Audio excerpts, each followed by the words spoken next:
Money Show. Personal Finance. Warren Ingram, personal financial advisor, executive director at Galileo Capital.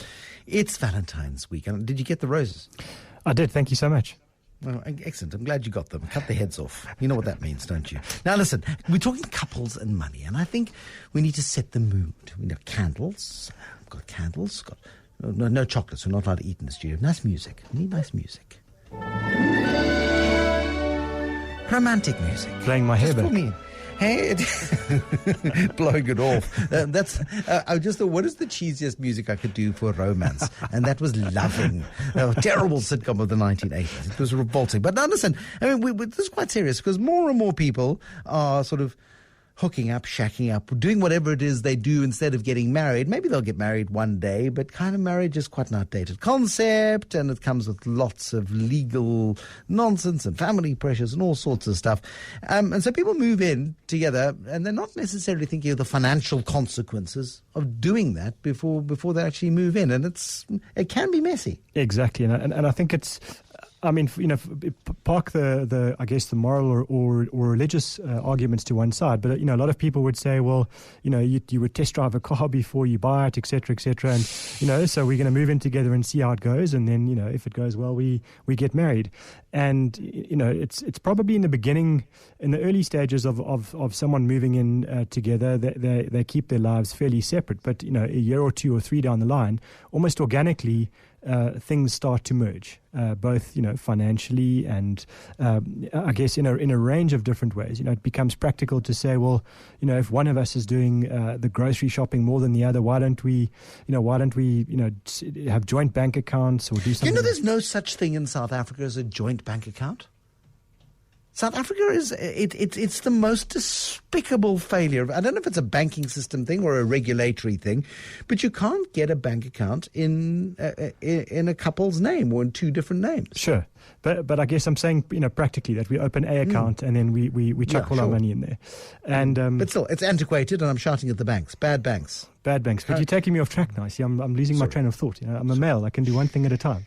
So what happens is they start to merge their finances, and I think without malicious intent or anybody doing anything strategically to derail a process, that's just what happens, and then eventually it progresses to.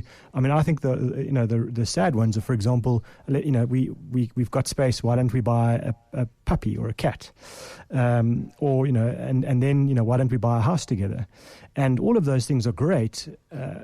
Until the relationship falls apart, or tragically one of the two parties passes away in an accident, something unexpected, and then all of a sudden the complexities that they've created for themselves by trying to simplify life really just hit them, like a ton of bricks.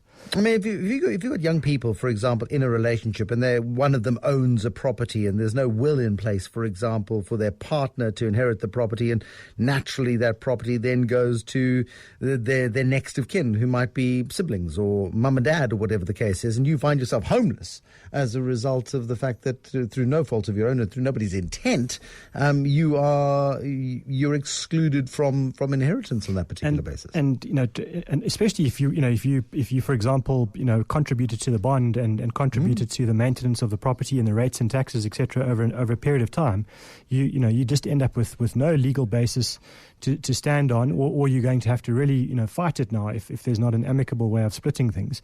But even if there is, if the will says the property goes to the parents, then if they say, well, hang on, you're entitled to half of the value of the house, they effectively have to donate that to you. So they then become liable for donations tax. There's a tax implication. So there's a major tax implication. So it becomes quite complicated very quickly. And I think to me, a lot of that stuff we can simplify quite easily. Like everything in life, unfortunately, somewhere along the line you need to document the stuff and write it down and get a proper agreement in place. But so it's certainly not to say that you've got to keep your lives completely separate all the time. It's just a case of saying that you have to have a proper agreement in place. Who are those guys who do contracts for virtually everything? Horters, don't they? I mean, can you get a Horters cohabitation agreement? Are they that progressive? I don't know Horters at all. They're part of Bidvest, and they do basic contracts for sale of assets and things. I wonder if there's something like a cohabitation agreement in Horters. But it's probably not a bad idea to say, go and see a lawyer. Hello, we were so much in love. Let's get a contract. Yeah, and I mean, it's something that we would tell people to do before they get married. We would say, go and get an antenuptial contract and make sure that everything's documented. And so, the same when you move in together is at least just have a cohabitation agreement in place that specifies all the stuff, especially if you're going to start merging your lives, which I almost think is inevitable. And then at some point, I mean, the relationship will either go down a serious path and there'll be a commitment. There doesn't have to be a marriage. It becomes quite complicated, though, in terms of things like estate duties, in terms of you cohabiting, and the property might be in one name, not the other name, and the cohabitor leaves the property to you in their will. What happens with donations tax and inheritance when you're not legally married in the 21st century? Yeah, so as of this week, because I suspect it might change next week, but at the moment, if a husband leaves everything to his wife, there's no donations tax implication in that. But if it's a couple and they have no legal marriage, then if one party leaves a portion of the assets to the other party, then they'll be subject to donations tax, and you can't get away from that.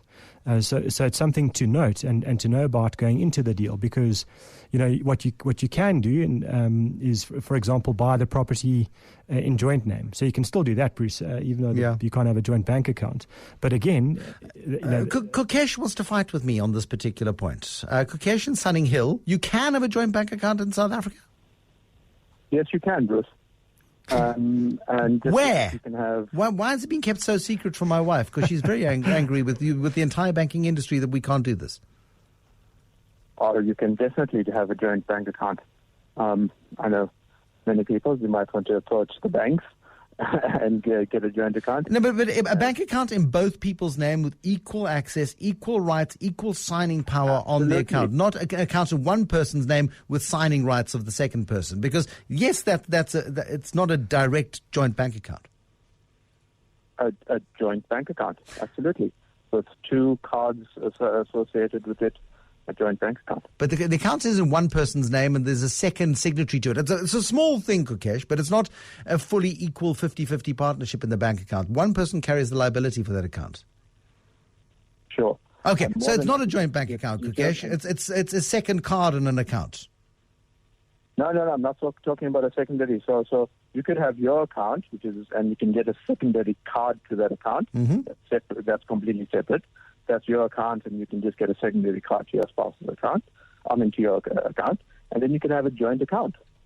Kukesh, please tell my producer which bank you work for. I'd be very interested, because I've looked. I've sniffed around. Maybe it's just, when I go and ask questions in banks, people look at me strangely, like, why would you want to do that? Is it important to keep separate bank accounts? I mean, here I am wanting to put everything into a single pot because I'm such a good person and that's just the way it should work. But would you counsel against that one? Yes, always. And from the point King of view, romance. Yeah. and even, long-standing married couple, with no prospect of on the horizon of divorce or anything. It's just very simply, for example, if you do have a joint account, let's assume that they exist, and all your affairs run through that account. What happens if one of you passes away? Because my view is that the bank most likely would be under a legal obligation to actually freeze that account for a period of time until there's a letters of executorship, etc. And so now the surviving spouse is now left without access to money. So I would always say that you should definitely have individual accounts with a reasonable amount of money in both your names, so that the one person can continue and function while the estate is being wound up. And also just basic consideration, things like life insurance and stuff. I mean, you are in a serious relationship, in a permanent relationship. It might not be marriage, but if one of you does disappear off the face of the earth, there's going to be a period of disruption and upheaval and dismay. Don't make it worth somebody's while to have you bumped off, but, be considerate. Yeah, and I think it's a nice one where going back to your property example, where one partner owns the property, and if the other person, let's say, is contributing to the bond, and they're not in any kind of legal marriage, then at least make sure that the person who owns the house, that there's a life policy on that person's life, and that the other person is the beneficiary of that, because then you have none of the issues of worrying about a will or going through the probate process. It's a straight contract. The person's passed away. There's a nominated beneficiary, and you get paid out, and you can make it to the value of half the value of the house, etc., or a larger amount, etc. But I think, to me, that would be one of the ways of simplifying what could be an enormously complex situation in the event of death, of course. If it's just a breakup, then you need that cohabitation agreement. Warren Ingram, ever practical, but we're not going to play the music again. It's not very romantic. Warren Ingram. He's a financial advisor. He's an executive director at Galileo Capital. Very sensible, good guidance if you're shacking up.